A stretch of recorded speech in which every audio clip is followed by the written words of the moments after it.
एक पीड़ा थी कि 15 दिन या 20 दिन या 1 महीने का शिविर लगा देने से किसी समस्या का निदान नहीं है।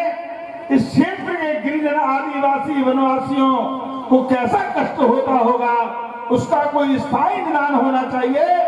पूज्य महाराज श्री ने गैर शासकीय अनुदान से लगभग उस समय करोड़ों रुपए का लागत से 100 बिस्तरों का महाराज सुविधा युक्त वहां पर औषधालय की निर्माण कराया।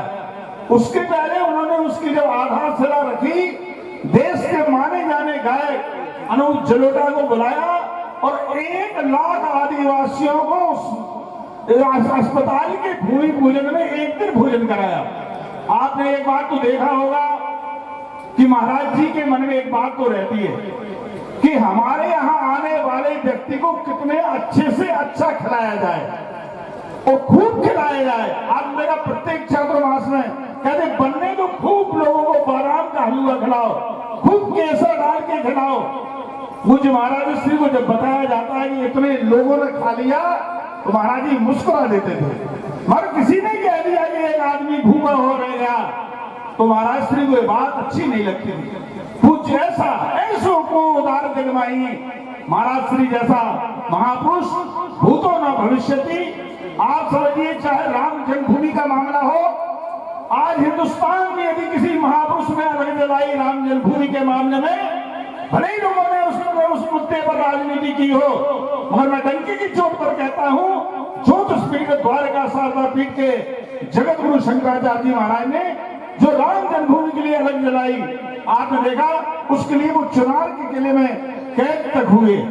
पूज्य महाराज श्री चाहे गो रक्षा का सवाल हो, चाहे गंगा की अविरल निर्मल धारा का सवाल हो, चाहे देश में स्थायीकरण की बात हो, और चाहे महाराज मंदिरों के जीर्णोद्धार की बात हो, देश का एकमात्र धर्माचार है वो है ज्योतिषपीठ एवं द्वारका शारदा पीठ के जगत शंकराचार्य, जो 99 वर्ष की अवस्था में, इस अवस्था में भी महाराज उनके संकल्प से पूरे देश में अनेक लोक कल्याणकारी कार्य चल रहे हैं। हम चाहते हैं मां भगवती राजराजेश्वरी से, ये तो महाराज जी की बात है, हमारा अपना अनुभव है।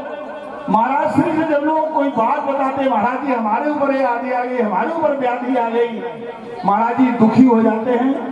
और हमें तो लगता है ये दुनिया के लोगों की अला बला अपने सिर पे ले लेते हैं। और वो ये है, हमसे अनेक लोगों ने कहा कि महाराज जी की तबीयत बड़ी, मैंने कहा मैं जिस स्थान पर बैठा हूं मां नर्मदा के किनारे, नर्मदा के विषय में कहा शिवप्री में कल शैल सुतासी सकल सिद्धि सुख संपत्ति राशि।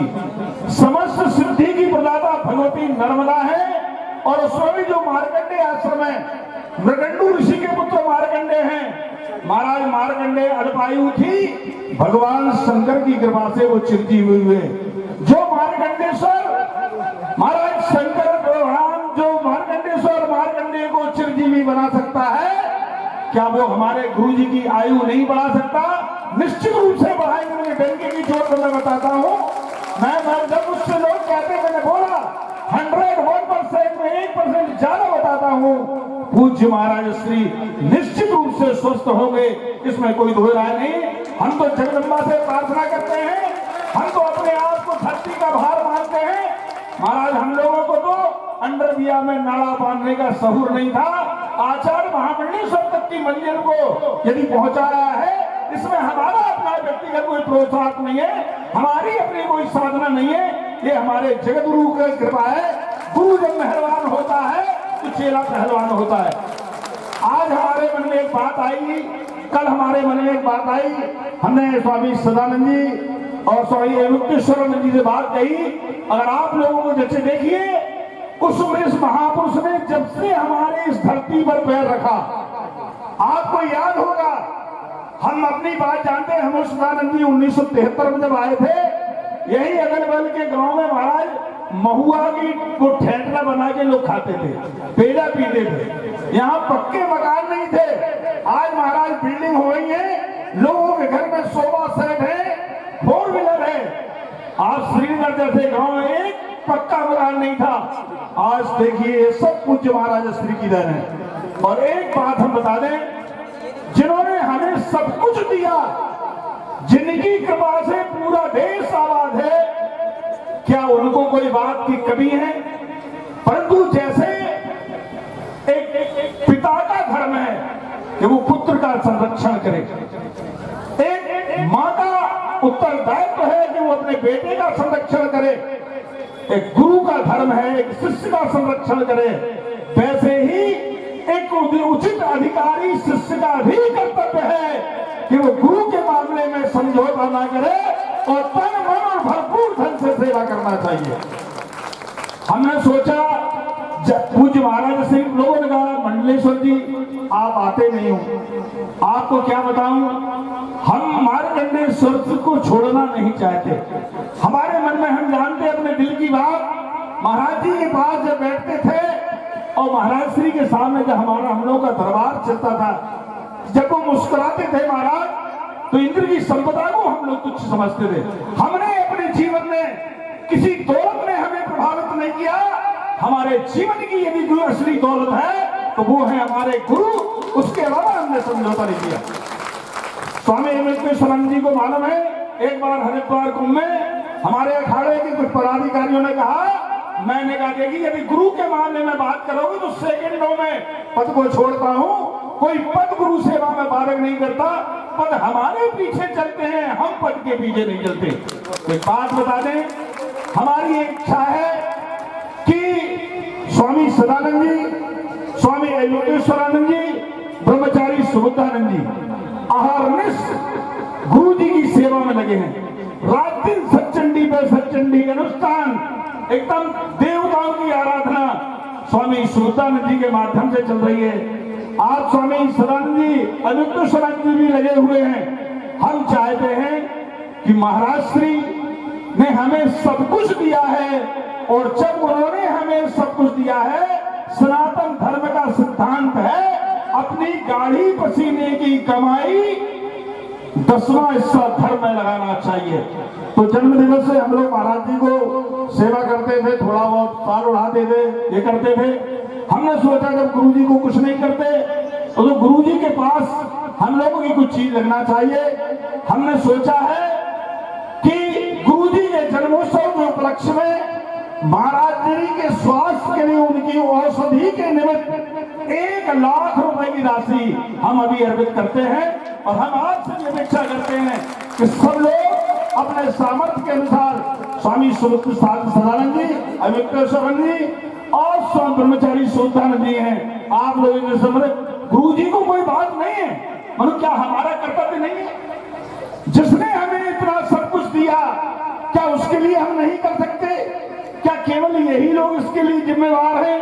प्रत्येक शिष्य का क्षेत्र के नहीं, हिंदुस्तान के किसी भी कोने में रहने वाला पूज्य महाराज श्री का शिष्य है, यदि उसने उनकी कृपा का लाभ लिया है तो उसका नैतिक कर्तव्य है कि दरबार को कहना ना पड़े, यहाँ तो महाराज लाइन लग जाए, एक आदमी ऐसा है।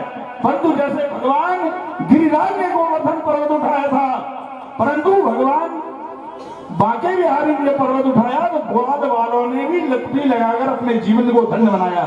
आप लोग भी ग्वाल वाल बन करके लपटी बना करके गुरु जी का स्वास्थ्य चल रहा है, क्योंकि इस कारण स्वामी जी लोग कहीं बाहर जा नहीं पाते, न कार्यक्रम में जा पाते, न कर पाते। आप देखते हैं फैक्ट्री जैसा तो इतना बड़ा आश्रम है, इसके इतने बड़े आश्रमों की व्यवस्था सब करते हैं और सब बड़े प्रेम से कर रहे हैं कि गुरु जी की कृपा है, उनकी कृपा से कोई बात की कमी नहीं। पर मैं चाहता हूं कि सबको भगवान ने सामर्थ्यवान बनाया है, सभी को चाहिए कि अपने सामर्थ्य के अनुसार औषधि की सेवा में भी जुटना चाहिए। बोलिए बोलिए गुरु शंकराचार्य भगवान की। इस अवसर पर ज्यादा ना कहते हुए पुराण भगवती राज राजेश्वरी, मां सिद्धेश्वर, भगवान सिद्धेश्वर, भगवान मनकामेश्वर, कामेश्वर और भगवान लक्ष्मी नारायण, सर्वसिद्धि हनुमान जी महाराज, 64 योगिनी महारानियों से हम ये प्रार्थना करते हैं। और भगवान मार्कंडेश्वर, साक्षी गणेश, साक्षी हनुमान, पंचचंडी पीठ की आराध्या भगवती गायत्री से एक काम वो कामना करते हैं पूज्य महाराज श्री शीघ्र अतिशीघ्र स्वस्थ हों और उनका अनंत काल तक हम सबको मार्गदर्शन मिलता रहे।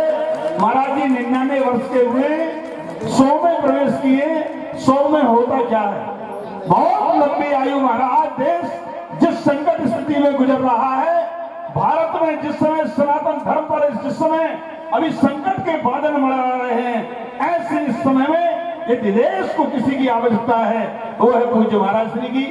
तो हम सब मनाएं। और पूज्य महाराज श्री ने अपने 2 सुयोग्य शिष्यों को अपना उत्तराधिकारी और प्रतिनिधि बनाया है। वो बड़े कसौटी पर खड़े हुए हैं और पूज्य महाराज श्री के आधार पर जैसी जिम्मेवारी उनको दी है, जैसे स्वामी सदानंद जी परमहंस जी से लेकर के द्वारका तक का कार्य कर रहे हैं और स्वामी अयोध्याश्वरानंद जी जो है श्री विद्यामठ वाराणसी से लेके ज्योतिर्मठ तक का कार्य कर रहे हैं। पंचगनी पीठ का आचार हमारे गुरु भाइयों के हर कार्य में हर परिस्थिति से उनके साथ है। इनके ऊपर किसी भी प्रकार की कोई आंच नहीं आ सकती है। वे डंके की चोट पे सनातन धर्म का डंका बजाए। अग्नि अखाड़े के आचार्य के सामने किसकी हिम्मत है? कौन है जो माई का लाल? हमारे गुरु की परख के बराबर किसकी परख होगी? यदि उनमें परख करके यदि दंड संन्यास दिया है तो उसको सोच विचार के दिया है और वो ही प्रतिनिधि ही उत्तराधिकारी होता है और वो पूरे देश में सनातन धर्म का प्रचार प्रसार करे। मगर महाराज ऐसा बिना दूल्हा के बारात नहीं होती। गुरु जी महाराज स्वस्थ रहे, उनका मार्गदर्शन रहे, क्योंकि बिना गुरु के कोई कार्य नहीं होता। गुरु जी महाराज पीठ ठोके रहे और ये लोग पूरे देश में सनातन धर्म की लाग जगाते रहे। इस अवसर पर बहुत ज्यादा न कहते हुए पुनः मां भगवती राजराजेश्वरी और पूज्य महाराज श्री के चरणों में अपनी विनम्र प्रणामांजलि अर्पित करते हुए वाणी को विराम देते हैं। धर्म की अधर्म का प्राणियों में विश्व का गौ माता की गो हत्या हर हर महान। ये राशि